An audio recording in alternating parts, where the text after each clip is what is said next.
Hi, everybody. I'm Angela, she and her. Today, we're going to listen to Mr. Larry Stevenson. His pronouns are he and him. He's going to introduce Fruit Trees 201 to us today. Mr. Larry Stevenson lives in Independence, Mississippi. His business, which is Southern Cultured Orchards and Nursery, specializes in locally adapted heirloom fruit trees, ones that originate in the heat and humidity of the Southeast, with a focus on sustainable growing methods and low maintenance. His current passion is deep South apples, and he also experiments with Asian persimmons, mulberries, pawpaw, and citrus. Without further ado, we will hand it over to Mr. Larry. Hello. Our session last year was about improving your soil and laying out your orchard. Today we'll talk about the next steps. Have you got the first picture? That's it? Yes, sir. Go down one more. Let's see the next picture now. All right, there's a picture of my old orchard, some of it. Planting now in winter has big advantages, and you'll see a higher survival rate. People up north plant in the spring, and that's because their soil freezes solid, and that will kill a young tree. The soil heaving frost will actually heave it out of the ground. Soil freezing is just not a problem in Mississippi and Alabama and Georgia. Planted in fall or winter, the tops of the trees will stay dormant, but the roots will grow all winter, and then you'll hopefully have a well-developed root system when the hot weather comes next year, and hopefully you won't have to water so much next summer. Big advantage in the survivability rate planted right now. Most fruit trees are not very cold sensitive in this southern climate. Figs are cold sensitive, and they're the only trees I'd rather plant in spring. The next picture. That's a tree I planted midsummer last year. I normally do not recommend planting in summertime, but we had an unusually wet summer and I had a bunch of trees set out in a new place. So you can see that's pretty good growth. I'm kind of proud of that growth right there. That's unusual to be an outside tree in the ground. So you can see that tree like that little microclimate in soil where it was. Next picture. Now that's more normal, what you'll get for a one-year-old tree. The same as planted the same time as that last tree, midsummer last year. So it's just 1 year in the ground, but that's pretty good. You know, a couple of feet of growth the first year. That's what you can expect. And you see that has a lot of limbs down low, which I'll prune those off, but I'm pretty proud of that one. That's typical what you'll get growth in the first year. Next picture, please. Now that's pictures inside my high tunnel. Those are trees that I planted in March or April, so they're 7 or 8 months old. But inside the high tunnel and hand watered carefully and tended to well, and about 2 feet or more of really, really rich nursery bed soil and very loose. So my child is 6'2", so you see I've got 7 or 8 feet of growth out of some of those trees, 7 or 8 month old trees. So that's pretty good. Don't really expect to achieve that outside, but that's just showing you what a tree can do in 1 year, you know, under perfect conditions. I don't like grass to compete with my young trees, so I mulch heavily around them. I lay down a thick layer of cardboard or newspaper, which acts as a weed barrier, and then I pile a thick layer of mulch on top of that to hold it down. Wood chips and sawdust in my case, because I have a good source for them, but any type of mulch will work. Make a wide ring about 3 feet around the base. This mulch will also help keep moisture in the zone where the feeder roots are growing up near the surface. Next picture, please. That shows a nice wide layer of mulch or any type of compost on the ground, and you can see the little fence I built around there to prevent deer browsing. A wide layer of mulch like this will help to distinguish the tree, to mark it, so you're less likely to run over it with a lawnmower bush hog or get too close with a weed eater. It doesn't hurt to drive a wood or metal stake alongside the tree. It's kind of a little brace to help guide it straight.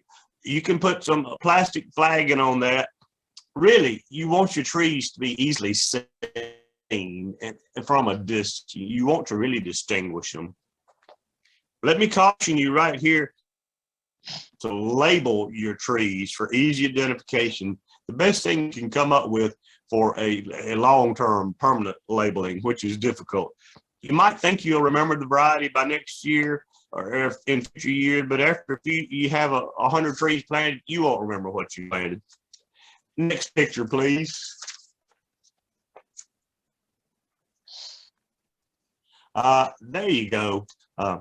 The next step for me, since I have extremely high white-tailed deer pressure, I fence every tree to prevent browsing.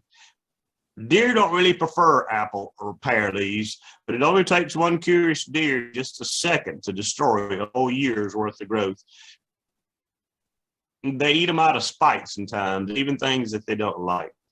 You can't beat an actual physical fence as a barrier for deer. The scent or taste repellents do work to some degree, but none of them will withstand the rain as long as you do it.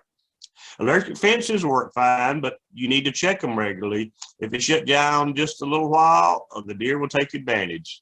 And you can see that picture on the right, what will happen if they're not protected from deer. That's pictures of a buck scraping the bark. You would prefer, that tree will heal, but you would prefer that they do not do that.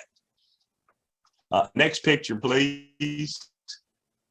That's an electric fence charger inside my high tunnel. I have a bunch of mulberries growing in there, and the deer were afraid to walk inside my high tunnel for the first 3 years I had it. But I had it full of mulberry leaves, just swaying enticingly in the breeze, and that was too big a temptation for them. So they will walk right in there, just like their own kitchen, and they will browse the heck out of it, like somebody picked up a lawnmower and ran up the top. Deer will come in and get I didn't hear all that, but that was right inside my high tunnel. Deer don't normally browse persimmons, pawpaws, or figs much. Everything else, I surround every tree with a 5-foot tall fence, maybe 4 feet in diameter. Can you go back to that last picture? One more before that. I want to show the fence, and that's it. That picture on the left, that's what they call dog fencing. They use it for goat or dog kennels a lot. It's 5 foot tall, usually 2 by 4 inch square thing, just stuff wire. And I take about 8 feet of that and roll it into a cylinder and place that over every tree, and usually have to put a stake alongside it to hold it in place. It needs to be at least 5 feet tall. With a 4 foot tall fence, deer will stick their head over the top and bend it down to get at the tasty young shoots. I keep the fence, this kind of fence around them, to the bottom limbs are about 5 feet off the ground, out of easy browsing range. If you have a bunch of old, say 3 or 4 foot tall fencing, and you want to use that, you can put stakes on each side, and you can raise that where the top is about 5 feet off the ground, and there'll be a gap of a foot or two on the bottom. Deer will not stick their heads under a fence to browse your trees. They hit the top part of it because that's where the good fresh growth is. Deer, if you have white-tailed deer, they will enjoy your fruit trees. Go down 2 more pictures now, please. That one, yeah. Once these things are done, there's not really a whole lot of aftercare for a young tree. Be patient. Fertilizing is not nearly as important as you might think. People want to fertilize their trees, but remember, fruit trees are perennial plants, and they'll have roots that extend for yards and yards away from the tree and deep into the earth. Those roots will be collecting nutrients from a wide area, and they'll store them in their woody tissues over winter. You can throw a few handfuls of triple 13 around a young tree if you want to, but I usually do not. I am more likely to use fertilizer on an older, heavily bearing tree to support the fruit crop. So don't worry so much about fertilizer, You Young trees can use a little bit of guidance to keep them growing like you want to. A stake driven alongside the tree as a brace will help keep it straight. Asian persimmons and mulberries are bad to grow crooked if you leave them untended, so you want to kind of guide them to the straight. Generally, most of us will want a straight tree with a single stem growing out 4 or 5 feet before a scaffold of horizontal limbs start. It makes mowing under them a lot easier. That's a picture of a somewhat properly pruned tree. You can see I've got kind of a central leader starting and some good branches coming out, not perfectly horizontal, but at an angle. And you can see that's an apple. And you can see there's a fair amount of space in there. You want to let light and air circulate around inside your tree when it's fruiting, especially. They say you want enough room between the limbs where you throw a cat through the limbs without it touching. That's kind of the standard we go by. So you want them open somewhat. Pruning your young fruit trees is kind of an involved topic that we won't go into much right now. Pruning is mostly done in the dormant season, but on young trees especially, I prune them when the growth is young all year round. I do a lot of summer pruning. I stop unwanted growth before it forms a woody limb when it's fresh and green. Pears especially grow too fast in this climate and soil.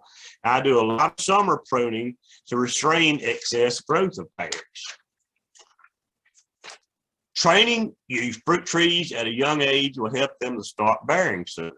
You really don't want much fruit the first 3 years or so. The fruit growth at too young an age will actually delay later bearing, and you want the tree to focus on good root development the first year rather than fruiting or growing a big vegetative stem.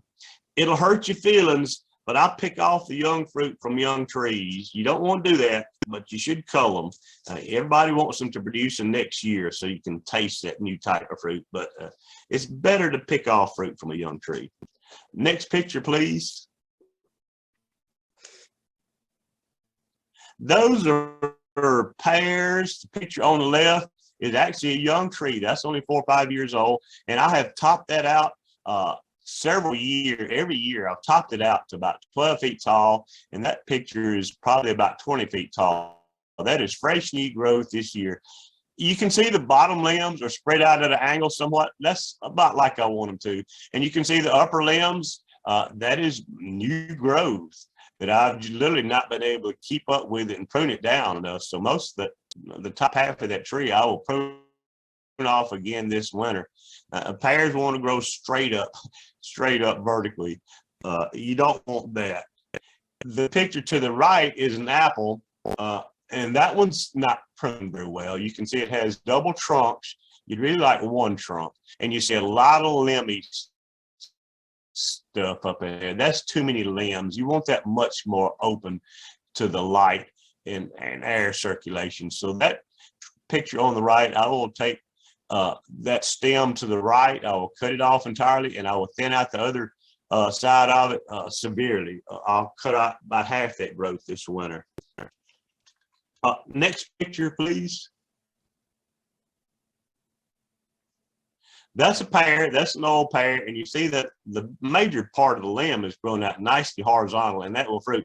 But I prune that.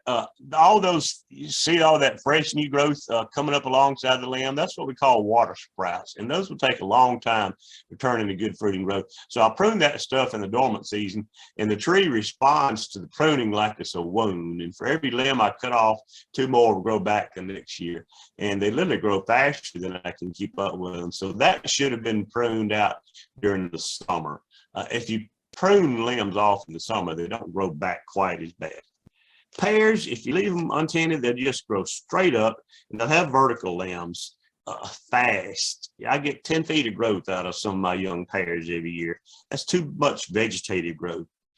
Without some pruning and training, pears will shoot up to 30 feet tall, and they'll take a decade to start bearing fruit. And when they do bear, the fruit will be way up there that you can't easily reach. You just have to restrain pears, make them grow the way you want them to. Most of my trees, I really don't want them more than 12 or 14 feet tall. I will climb a ladder to pick fruit and tend stuff, but you really want them within manageable range. Vertically growing limbs will be slow to fruit on apples and pears, so you bend them down to a more horizontal position. Young trees easily get stuck in a juvenile growing state when they want to grow and put on vegetative growth. It's mature trees that fruit. Well, we want fruit. We don't want wood. Bending the limbs down to more horizontal position will trick the tree into thinking that it's mature with limbs heavy with fruit so that it will set more fruit buds for the next year. This is actually a chemical signal sent from the tips of the limb. They respond to how vertical or horizontal they are. Doing this, bending them down, you can start seeing fruit in 3 or 4 years rather than waiting 5 or 6 years for your first fruit or longer. And that works. I've definitely proved that the last few years. The next picture, please. The limbs don't need to be perfectly horizontal, but maybe at a 30 or 45 degree angle. You can do that by tying weights to the limbs, or you can tie them to a stake in the ground, or you can jam a limb spreader into the fork between the limb and the trunk. Do this when the sap is flowing in the actively growing season, not right now. Wood is brittle right now in the wintertime. If you do a lot of this limb spreading in the winter, you'll break the limbs if you try this. They're more brittle than you think. And there is some pictures of some limb spreaders. I mostly use my homemade limb spreaders made of heavy aluminum with some notches cut in the end. And you can see pictures of them in that middle picture. And I make them all different sizes. Some of them 3 inches long up to 3 feet long. They work great. They work perfect. You can buy plastic or metal limb spreaders, or you can make your own from wood. On a very young tree, you can use a toothpick or popsicle stick with notches cut into the end, and that works. And the picture to the left and the right, you can see how I've got I'm bending those limbs down to a more horizontal position so they'll fruit faster. Yes, they will grow into the tree if you leave them there for more than a year. They can make cuts in the bark, but those heal up pretty fast when you remove the spreaders. But that's a big secret to getting young fruit trees to bear faster. Bend the limbs down to a more horizontal position. That's some basic aftercare trees. Like I said, not a vast amount of care for young trees. Now the sexy stuff, the varieties you should plant. Everybody likes this. The state extension services can give you good advice on peaches, pecans, muscadines, and mulberries. Blueberries, that is. Because those are commercial crops here with significant economic impact. They had the people, the researchers and the experts with the extension services with the crops that actually economic value. Of course, that just makes sense. The extension services have done a lot of research on those types of fruit, and they have the experts on hand. Apples, pears, persimmons, and mulberries, not so much. They're not experts on those things. That is a picture of mulberry fruit. They're typically dark black or purple when they're ripe. The red ones are unripened fruit. Mulberries, I call the most underrated fruit there is. They're useful not just for the fruit, but for the wood and the fodder the leaves provide. The mulberry is the ultimate homesteading tree. You got to have them. Native wild mulberries are just common weed trees around here. They grow everywhere in town, and all through the woods. They're one of the first fruits to ripen, first wild fruits, typically in early April. Most of the wild trees, you'll see the fruit is only good for a week or two. And they're not always great tasting. They tend to be sweet, but kind of blandly sweet. You can select bigger, better, and longer bearing fruit from the wild. Just observe the mulberries bearing around you. I grow a lot of Illinois bearing and Grover's Best, which those will have 1.5 inch long fruit over 6 weeks and a nice, sweet, but complex flavor. So that's what you select for mulberry. Next picture, please. That is a non-astringent Asian persimmon. Native persimmons are common here, and they're worthy fruit to grow. They're a little bit seedy. They vary in size. You really have to wait till they're dead ripe and soft and mushy to really eat them. The persimmons that I grow, the non-Asian persimmons, a different species, which I grow on the native persimmon rootstock. I find those superior to native persimmons in every way. These are persimmons as big as tomatoes, and they're seedless, and they won't pucker your mouth even when they're green, and they'll set fruit without a pollinator. That's what makes them seedless. They're not pollinated. They'll start bearing heavy crops at a young age, the next year, really. So you don't have to wait to see the fruit on Asian persimmons. That fruit will sell at a premium price, too, at farmers markets, you'll find, and they're a good candidate for commercial growing. Because you'll notice I'm in the nursery business. I grow fruit trees. I do not grow much fruit to sell, because it's a whole different thing. When you're growing fruit to sell, it's just like any other farming venture, you know, and you're at the mercy of the markets and the weather and everything else. So, but these non-astringent Asians at the new property I have, that's the only tree I plant for actual fruit production, because they sell for a nice price. They're in big demand. Some of the common varieties you'll see are Jiro, Fuyu, Ichi, and Guangyang. So that's a very good thing to plant, you know, lots of heavy bears at a young age. It sells good. That's what you want from a fruit tree. Next picture, please. Those are apples. I'm kind of proud of that's some of the apples I harvested one year. Standard varieties of apples and pears, the ones whose names you'll recognize from the grocery store, those will not do well here.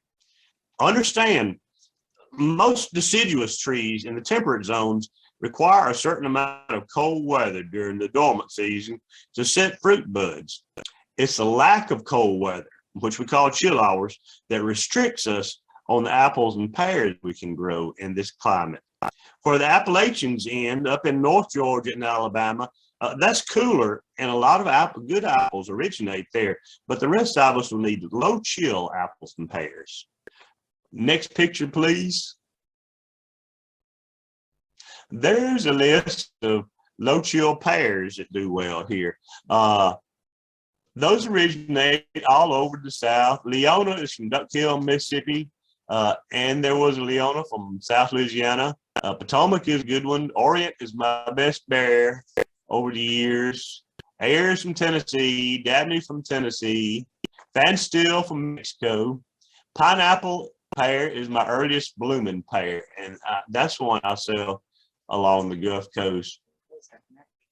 Kiefer is your old-timey cannon pear. That's hard and be kind of gritty. Garber is your old-fashioned soft-eating pear.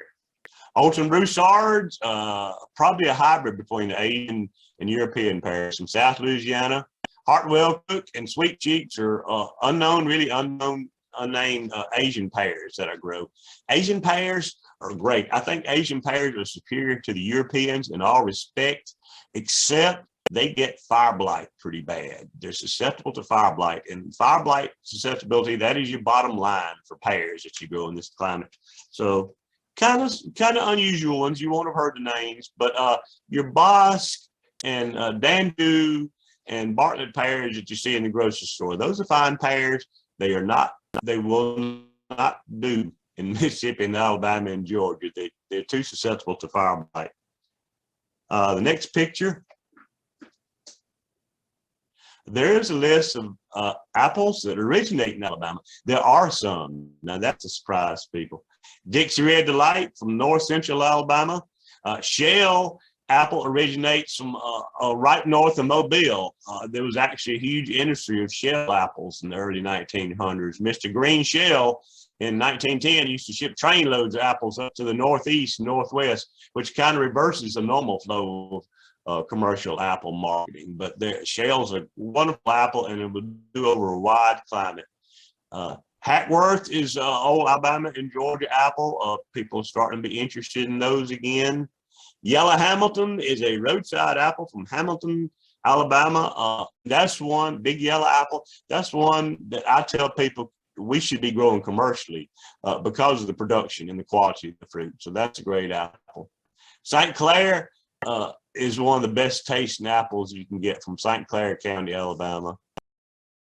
Vine, I think, was originally a South Carolina apple, came to Alabama and grown more. So those are unknown names. You know, you don't recognize those, but those are ones that originate in Alabama, and people used to grow them there. My strategy for apples in this climate is to go back to the old heirloom varieties, the ones that originate in this region. There are some, and that's the surprise to people. I tell people you won't recognize your name, those names of these apples, but your great grandparents would, because that is what they grew for food, and they grew them commercially. Next slide, please. That's a list of some apples that originate in Mississippi. Collie was once grown all over the South, deep South and Mid-South. The last surviving tree they found in Grenada, Mississippi, which is only a few miles away from me. All the collie trees we plant now are descend from that one remaining collie tree in Grenada, Mississippi. It's a great apple, one of the most productive apples that there is. Orange collie is a limb sport meridian. It's just like collie, but the fruit will be orangish red in this climate, whereas collie is green for most of us. Johnson Keeper was an award-winning apple. I think it won awards at the World's Fair in the early 1900s, and that is one that we just stopped growing here. I mean, it's a great, fantastic tasting apple. Originates in Jackson, Mississippi, so it's naturally adapted here. It literally got to a time in the mid 1900s, it became cheaper for us to buy apples and grow our own apples. So these old varieties that people used to depend on for fruit, they kind of fell by the wayside. Interesting stuff. Floyd Richmond is a great apple, one of my best tasting. Captain Davis is an apple from Kosciuszko, Mississippi. That's just a few miles from me. Planted from seed by a soldier returning from the Civil War. Somewhere in the Carolinas, somebody gave him some apples to eat. He walked back home from North Carolina to Mississippi, saved those seeds in his pocket. And when he got home, he planted them. And that family has grown them in Kosciuszko, Mississippi since that time. Smith seedling from a Smith family in South Mississippi. I had my first crop this year. They are sour, but it's a good kind of sour, so with a lot of sugar in there too. So the people that like really that sour apple taste will love the Smith seedlings. So I'll grow a whole bunch of them next year. No, those are not easy varieties to find. You have to look for them. Only a few of us propagate those. I started my own nursery business just because I couldn't find those for sale. So I started propagating them to myself. You have to hook up with some apple collectors that can share that sign wood with you. Next picture, please. This picture will finish up my presentation. This is a collection that I have. Some years I can get a good crop of unsprayed apples, not every year, but I'm pretty proud of that. It took me a long time to show that display, a few decades. It's been a wonderful and interesting journey. That's about it for me. Are there any questions?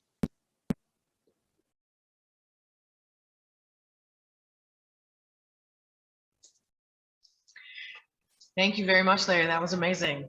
I do have a couple of questions that were put into the chat, and I definitely want to open it up in case anyone else has any questions. The one question in the chat was, how long does it take a tree to recover from deer browsing?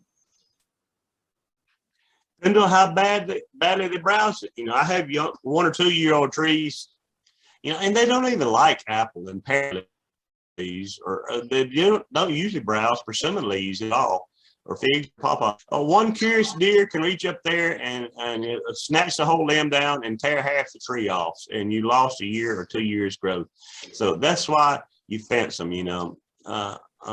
They do grow back. As long fruit trees will be grafted. You'll have one type of tree as your root stock. That'll typically be a seedling tree for like an apple or a pear, and you'll have your desired variety grafted on top of that. So as long as any tissue is left above that graft line, it will grow back. I have trees that have been cut down or browsed down to just an inch or two above the ground. If you leave them alone and be patient, it will grow out, regrow. But you'll want to fence after that happens. You'll want to fence it. You know, deer are curious. What deer eat is like I said, they don't even like apple leaves. 30 years ago, a deer would not touch an apple or a European pear. What they eat depends on their density and how hungry they are. You know, years ago, deer wouldn't browse on that stuff. I didn't fence my early apples and plums and pears. They're hungry, you know, and for the native vegetation, deer have literally made a few native species just about extinct in areas because it's such a high population. Those deer are hungry. You know, they'll eat what they can get. Thank you. We've got several more questions. Let's see. Have you ever grown a Loady apple? Loady apple? No, that's a big one, I believe, up in the Northwest, Washington and Oregon. You know, that's a big commercial variety. That is one. I haven't tried them in this climate. I doubt if anybody has, but there's all these fantastic apples that grow up in the Northwest and the Northeast regions of the country. And those are great apple growing regions naturally. They got the right kind of soil and climate, enough cold weather up there. And those are kinds just discourage you from growing in Mississippi now. Well, I don't discourage you. It never hurts to experiment. But something like Loady, I don't have much confidence that it would do in this climate, not enough to really try it. If you want to, go ahead. Honeycrisp, everybody wants Honeycrisp apples because that is a good tasting apple. They belong up there in Michigan and Wisconsin. They don't belong down here in this humidity down here. That's what I'm telling you. The classic apples that you know the names of and are famous, you know, not in this climate, not many. We have another question in the chat, Larry. Someone asked, what is the impact of COVID pandemic on fruit growth and selling in the United States? And are the authorities helping in any form to plantations to help them survive? I guess fruit growing, you know, in Mississippi and Alabama and Georgia, there aren't a lot of fruit orchards. Pecans, muscadines, blueberries, a few peaches, you know, they grow a lot. Just like every other farming effort, you know, you can get some aid and some funds from maybe the USDA if you fill out enough paperwork, you know, for the loss of production, you know, and if you're growing this stuff on a big scale commercially, you probably have crop insurance anyway. The small scale growers like me, it's hard to judge that, you know. Yeah, I can only tell you definitely from my own experience because I'm selling the young 1 or 2 year old fruit trees in pots. You know, that's my business. The pandemic has canceled all the big events, the big major gardening shows and permaculture and homesteading programs. I used to, in previous years, I've driven around all over the Southeast and attend those, and that's I build up my customers, you know, that's where I connect with them. And the COVID has canceled all those kind of events. Everybody's afraid to have person-to-person meetings anymore. We're afraid to schedule them for next year because we don't know what it's going to be like. So that has kind of cut down on my sales and advertising and travel a lot. So this year, the last 18 months, I've been selling at farmers markets, which aren't really the best place to sell fruit trees. People just don't go there to buy fruit trees. They're there for the vegetables and the crafts. So, but everywhere I grow such weird stuff. Everywhere I go, I have to build up my own customer base. People don't understand how badly they need an heirloom fruit tree. You have to kind of explain it to them, and then they catch on to it and agree. Yeah, it makes sense, you know. So they'll go with some heirlooms instead of more traditional types. But yeah, COVID affects everything. You know, what can you say? You can't. For the last 18 months, it's been hard to have meetings. You have to mask. I can't pass out fruit samples like I used to. I used to just hand people samples off my table, and you can't do that anymore. So it affects all of us. But from the consumer point of view, we have had a lot of customers because of COVID and being out in public, they rather, and because of some food shortages and supply and demand, and has slowed down a lot. A lot of people are wanting to grow more of their own food and not have to be out in grocery stores and crowded places. So we've also seen that effect from COVID. That's absolutely true. This pandemic and with the problem we've had with the supply chain and stuff, that has really highlighted the thing about food scarcity and growing some of your own food. So I started my full-time business. It's been a hobby business for years, part-time business. I started my full-time business last spring, right when the pandemic started. Boy, that was something, to quit a good paying job, factory job, and go into my own business. But it wasn't a terrible time because, like I said, people the last year and a half, they have really decided, well, we better grow some of our own fruit. We can't depend on the grocery store anymore, so maybe we'll have some fruit trees too. So I'm selling all right. I find the interest and the demand for what I'm selling. So it's up and down, Another question in the chat. The hard pears that you see on old farms in Alabama, what cultivar are those? Kiefers, nearly all of them Kiefers. And I tell you what, Kiefer came out about 1875. Fire blight is your main pear disease. Any cultivar you grow in the deep south has to be fire blight resistant. That is the bottom line. It's got to be. And when fire blight, when Kiefer came out in 1875, it was hailed as the savior of the pear industry in these states. And there was a pear industry in Mississippi and Alabama at that time. So people planted all Kiefers all over because it was somewhat resistant to blight. And those trees are still around, and nearly all the old pears you see are Kiefers because they are the few pears that have enough resistance to fire blight to live to be an old age. Now, they are good keeping pear, and they're good canning pears. And if you eat homemade preserves, they're kind of gritty, a rough texture, but that's Kiefers, and they're good for that. Kiefer is honestly kind of the bottom line for me in pears. Every pear I grow, I think, is superior to Kiefer, really, as far as eating pear. They're less gritty and less hard, and they ripen off better, and they're sweeter. So I grow really fresh eating pears. Like the Leona pear I found in Duck Hill. See, that's a distinction, that it is not a Kiefer. It's probably from a 100-year-old tree, and it's a great big round, soft eating, not gritty, fresh eating fruit. So that's a distinction. If it lives to be 100 years old, it's proven its resistance on fire blight.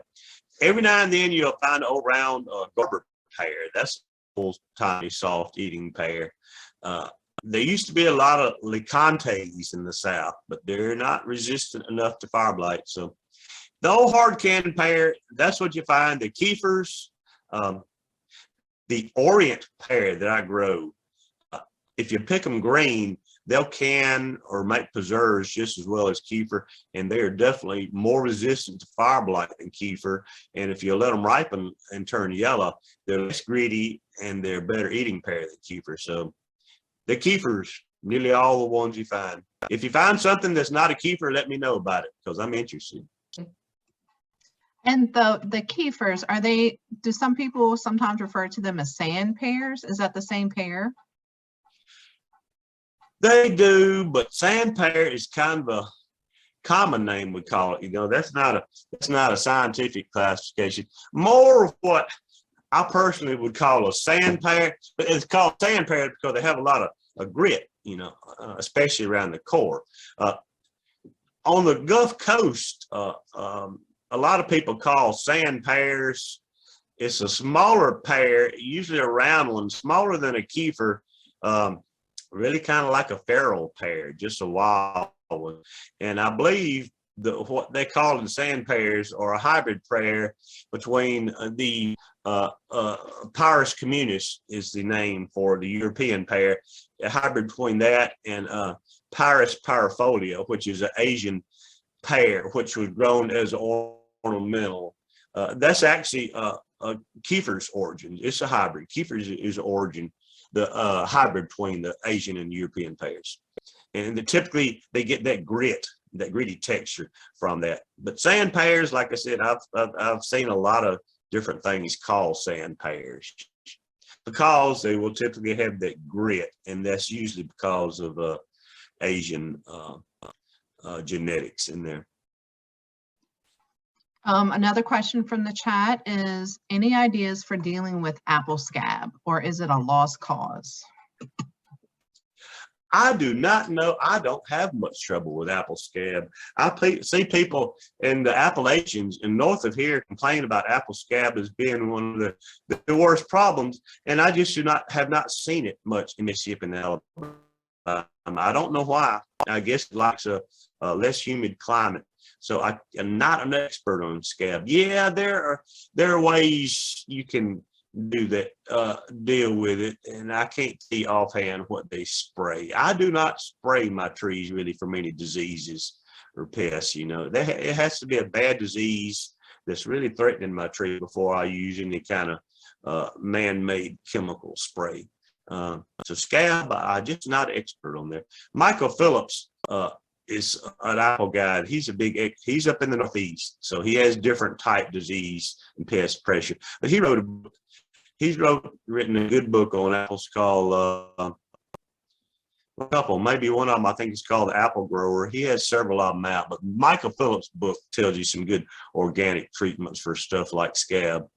So apples, I tell you what, I spent decades trying to find an apple that would grow and thrive in this climate. And once I found some, I found out it's a whole different set of problems for the fruits. They start fruiting, you know, a different set of diseases attacks the fruit. You have some fungal problems on apples, not as much as peaches. I can tell you that. Pears, in this climate, pears are easier to grow than apples, but apples aren't as bad and require all the spraying that peaches and plums do.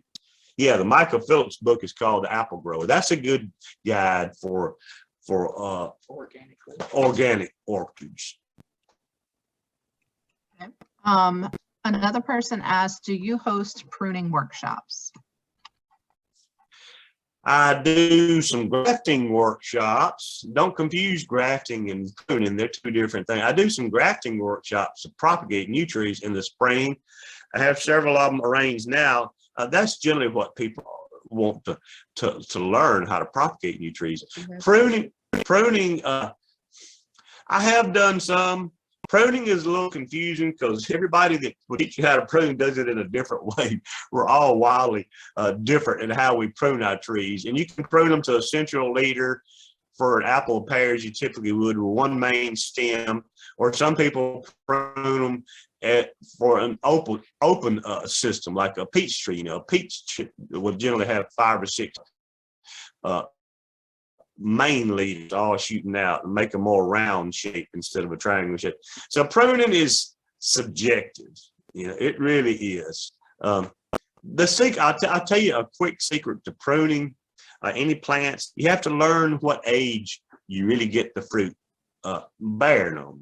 Like muscadines and all berries, pretty much, they bear fruit on last year's growth. So that is your secret to pruning them. You always got to cut the wood away to nurture last year's growth. So that's where you're going to have fruit. Apples and pears and a lot of things, they bear best on older wood, 2 to 10-year-old limbs. You know, so you kind of pay attention to that, and you prune off a lot of young growth, and you kind of nurture that older wood. Mulberries and I believe Asian persimmons will bear on the current year's growth. So that's a secret to pruning them. You don't take off. You can prune a lot from what grew last year, but once it's fruited, it's not going to be fruitful anymore. So you can prune that off. So you can prune mulberries or persimmons pretty heavily. So that people ask, you know, if I could teach some pruning classes, but like I said, any supposedly expert you ask will teach you a different way to prune. Someone in the chat asked, How likely does fire blight spread to other trees? Does it only affect pear trees? Oh no, it's apples too. I grew more pears than anything else when I started out, so I kind of have it in my mind as a pear disease, but it will infect apples very well. Loquats, any member of that family, they're in the rose family. Apples, pears, loquats, quinces, they're all in the Rosaceae family. It affects any of them. And fire blight is a bacterial disease, and it nearly always starts in the blossom. When they're blooming, the pollinating insects carry it from one blossom to the next, and it spreads by the insects. You know, they take it. Being a bacterial disease, the standard way you treat it is bactericides, you know, streptomycin or acetaminophen, not acetaminophen, but the antibiotics. You spray powdered streptomycin typically on the thing. I have not had luck with that. My main strategy is to find varieties that are more fire blight resistant. If they get a bad dose of it, I just discard variety. And I've had so much experience with fire blight, I can recognize it just a day or two after it starts. And my strategy is resistant varieties and pruning it off as soon as you can.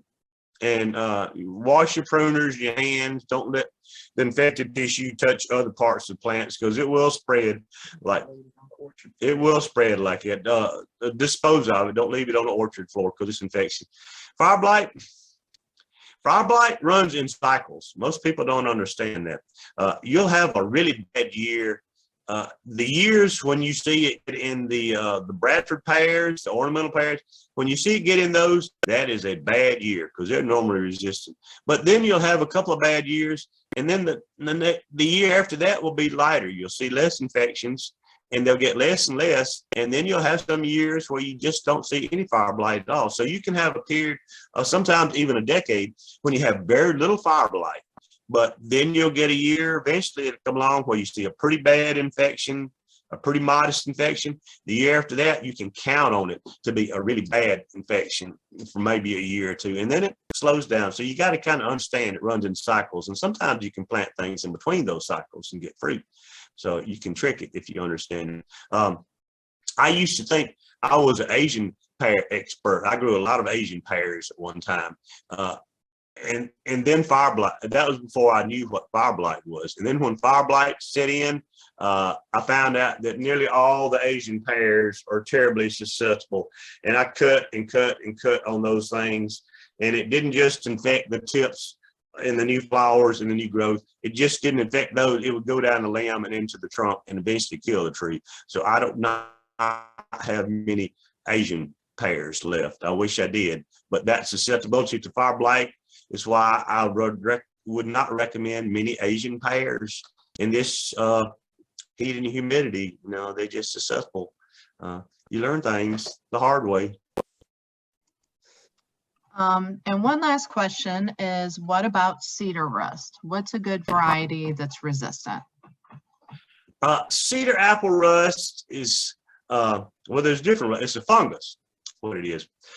Cedar apple rust, you'll see it on, we typically have cedars trees all throughout this climate. They're not actually cedars, they're junipers, western junipers. We call them red cedars. And that is a host for cedar apple rust. It's fungus, and you'll see little galls, little swollen up places on juniper trees around here. That is where the cedar apple rust overwinters. And in the springtime, it'll throw out spores. It'll throw out these little snotty masses of bright orange, mucusy like stuff. And that is the time when they're actively emitting spores. And those spores are airborne, and they'll travel for miles, and they'll settle on apple trees. And that's the cedar apple rust, the little yellow spots that you'll see on your apple leaves. Every place a spore touches, that's where it infects. The thing about, and it stays on your apple trees in summer and then overwinters in cedars. So one thing is, don't have a lot of cedar or juniper trees that are literally overhanging your apple trees and emitting spores on them. You know, you can't cut down all the spores will travel for miles, so you can't cut down all your neighbors' cedar trees. You know, you're going to have to live with them to some degree, but don't have them actually actively dripping spores on your trees. So cut junipers, trees, and apples don't go well together. The susceptibility varies so much. I've seen a number of lists for susceptibility to cedar apple rust. They just can't be accurate. I think most of the experts have agreed you cannot predict it from year to year, and that is my experience. I have a number of varieties. Most of my good Mississippi and Alabama varieties I've decided were resistant to cedar apple rust. One of the main reasons I grow them. I've had some that turn solid yellow by about May, and I just discard that variety as being too susceptible. But I've had some the last few years I thought were very resistant, and they had terrible infections, some of them this year. And the ones I thought were susceptible didn't have a single yellow spot on them. So I give up predicting susceptibility. And I think most people. Cedar apple rust, now here's the thing about it. In this climate, it doesn't usually kill the trees. And I've never seen it really infect the fruit that I can tell. So I've decided you're probably going to have to live with a certain degree of cedar apple rust on your trees, unless you're willing to spray a lot of fungicides in the spring when it's active. And like I said, you can tell when it's active. Look at your cedar trees around when they have those little yellow orange mucousy masses on them. They're emitting spores, and you can spray them and spray your leaves with any kind of fungicide will work. But it's a mystery. Cedar apple rust, you can't predict it, you know. All right, I think that was all the time that we have for questions, unless anybody else has any burning questions that they want to ask Mr. Larry before the end of the talk. Last call. All right, thank you. I want to thank everyone for coming today. This year, ASAN has deepened our commitment to bringing a values-driven, farmer-centric, member-led grassroots network. We're strengthening our collective muscles to address the most pressing changes farmers and aspiring farmers are facing: access to capital, access to land, environmental threats, and so many more. To do this work, we've been undergoing a membership scale-up to build the just and resilient food system we desperately need, and which our children's deserve. And we need farmers and non-farmers to link arms together to demand and create change. There's a place for you in this movement. Become a member today.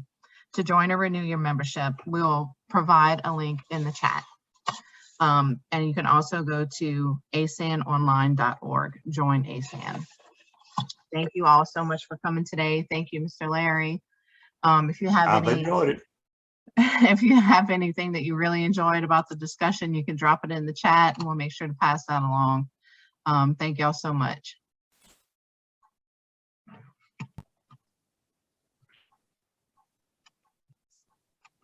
Also, the session will be posted to YouTube after the forum's over, you guys, and we'll send links out to everybody. Thank y'all so much.